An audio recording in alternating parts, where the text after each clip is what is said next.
Arestado kan pinagsararong persa kan PDEA Camarines Sur, PDEA Masbate, PDEA Sorsogon, asin Naga City Police Office ang duwang suspect sa search warrant operation na pigkundo si Zone 7, Liberty Village, Barangay Kararayan, Naga City, alas 9 nin Banggi kasuudma. Sigun sa tagapagtaram kan PDEA Camarines Sur, nakumpiskar ninda sa posisyon kan mga suspect ang 500 gramo ni pigtutubod ang shabu na nagkakantidad 3.8 million pesos. In-announce ko ang yung team leader na kami po ay PDEA operatives na kami po ay mag-implement ng search warrant nila. So, after po ng naka-seize po ang satuyang seizing officers ng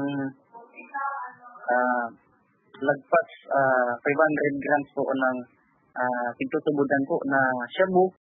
Binisto ang mga sospek na sinda Janel Maristala, 41 anyos, asin Leon Casilaw, 39 anyos, parehong residente ka nasambit na lugar na haloy ng pigbabantayan kan otoridad. Dugang pa kan tagapagtaram, gikan pa sa NCR ang mga nakumpiska nindang shabu asin pigbabagsak sana sa probinsya nin Camarines Sur. Pinagmamanmanan, nagkakandak po tayo ng casing and surveillance bago po tayo nakapag search warrant sa kuya kong Honorable Judge George Jan D.S. Aganan ng ICC Naga. Tinawan po kita ni search warrant, tinawan po kita ni makapag-implement ng search warrant sa indang kaong po.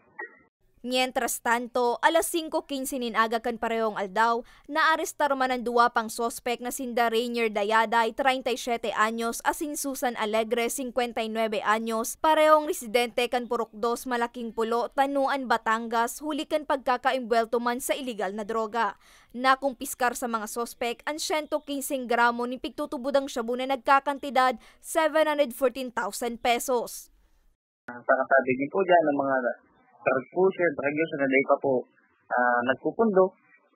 Mensahe nilang po, magpundo na po kamo. Kasi dahil man po kami mapundo na nasa law enforcement agency. Nasamo po ay magradar po, oras po na kamo, dahil pa din po nagpupundo sa indong illegal na gibo. Sa presente, nasa kustodiya na kanotoridad ang mga sospek asinahampang sa kasong pagbalgar sa Republic Act 9165 o Comprehensive Dangerous Drugs Act of 2002. Para sa mga istoryang tatak Bicol, Laorny Miranda.